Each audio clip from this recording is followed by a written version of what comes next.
1000 രൂപയുടെ 18 മാസ തവണകളും സ്കീം 2-ൽ 2000 രൂപയുടെ 15 മാസ തവണകളുമാണുള്ളത്. ഓരോ മാസവും നറുക്കെടുപ്പ്. വിജയികൾ തുടർന്ന് പണമടയ്ക്കേണ്ടതില്ല.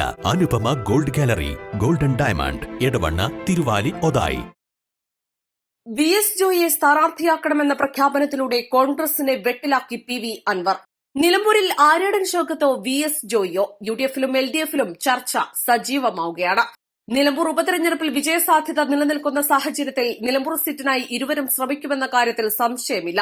ഉപതെരഞ്ഞെടുപ്പിൽ സ്ഥാനാർത്ഥിയാകുന്നയാൾ വിജയിച്ചാൽ സിറ്റിംഗ് എം.എൽ.എ എന്ന നിലയിൽ 2026 നിയമസഭാ തെരഞ്ഞെടുപ്പിലും സീറ്റ് ലഭിക്കും. DCC president V S. ജോയിയും കെ.പി.സി.സി ജനറൽ സെക്രട്ടറി ആര്യാടൻ ഷൗക്കത്തും രണ്ട് തട്ടിലാണെന്ന കാര്യവും നിലമ്പൂരിന്റെ രാഷ്ട്രീയം അറിയുന്നവർക്ക് വ്യക്തം.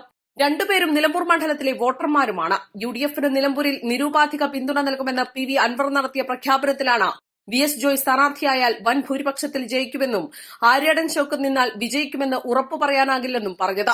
മലയോര കർഷകരും പ്രത്യേകിച്ച് മലയോര മേഖലയിൽ ഭൂരിപക്ഷമുള്ള ക്രൈസ്തവ സമൂഹവും അനുഭവിക്കുന്ന വന്യമൃഗശല്യത്തിന് പരിഹാരം കാണാൻ മലയോര മേഖലയിൽ നിന്നും ഒരു സ്ഥാനാർത്ഥി വേണം, അത് വി.എസ്. ജോയ് ആകണമെന്ന നിർദ്ദേശം ഉയർന്നത്. നിലമ്പൂർ മണ്ഡലത്തിൽ സ്ഥാനാർത്ഥി പ്രഖ്യാപനവുമായി ബന്ധപ്പെട്ട് കോൺഗ്രസിൽ തർക്കം തുടങ്ങിയത് 2016 മുതലാണ്. സിറ്റിംഗ് എം.എൽ.എ ആയിരുന്ന ആര്യാടൻ മുഹമ്മദ് മത്സരരംഗത്ത് നിന്നും പിന്മാറി പകരം ഷൗക്കത്തിനെ സ്ഥാനാർത്ഥിയാക്കണമെന്ന ആവശ്യം ഉയർന്നതോടെ കെ.പി.സി.സി ജനറൽ സെക്രട്ടറിയും ഡി.സി.സി പ്രസിഡന്റുമായിരുന്ന വി പ്രകാശ് സ്ഥാനാർത്ഥിത്വത്തിനായി രംഗത്ത് വന്നു. തർക്കം ഒടുവിൽ എ.ഐ.സി.സി ഇടപെട്ട് ആര്യാടൻ ഷൗക്കത്തിന് സീറ്റ് നൽകുകയും ചെയ്തു. ഇടതു സ്വതന്ത്രനായി എത്തിയ പി വി അൻവർ 12,000-ലേറെ വോട്ടുകൾക്ക് ആര്യാടൻ ഷൗക്കത്തിനെ പരാജയപ്പെടുത്തി. വി പ്രകാശ് പക്ഷം പാലം വലിച്ചതാണ് പരാജയ കാരണമെന്ന് ആര്യാടൻ ഷൗക്കത്ത് വിഭാഗം കരുതുന്നു. 2021 അൻവർ തന്നെ ഇടതു സ്ഥാനാർത്ഥിയായി. ആര്യാടൻ മുഹമ്മദിന്റെ സമ്മർദ്ദം മറികടന്ന വി പ്രകാശ് സ്ഥാനാർത്ഥിയായി. ആര്യാടൻ ഷൗക്കത്തിനെ അനുനയിപ്പിക്കാൻ ഡി.സി.സി പ്രസിഡന്റ് താൽക്കാലിക ചുമതലയും നൽകി. വി.എസ്. ജോയ് ഉൾപ്പെടെ വി പ്രകാശിന്റെ വിജയത്തിനായി രംഗത്തിറങ്ങി. മുസ്ലിം ലീഗും വളരെ സജീവമായി രംഗത്തുണ്ടായിരുന്നു. തെരഞ്ഞെടുപ്പ് ഫലം വരും മുൻപ് വി പ്രകാശ് ഹൃദയാഘാതത്തെ തുടർന്ന് മരിച്ചു.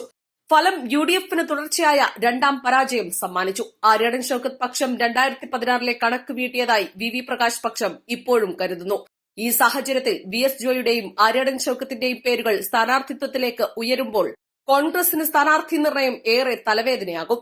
കഴിഞ്ഞ തവണ നിലമ്പൂർ സീറ്റിന് പകരം പട്ടാമ്പി ആര്യാടൻ ഷൗക്കത്തിന് നൽകിയിരുന്നെങ്കിലും അദ്ദേഹം സ്വീകരിച്ചില്ല. East live, Nilambur.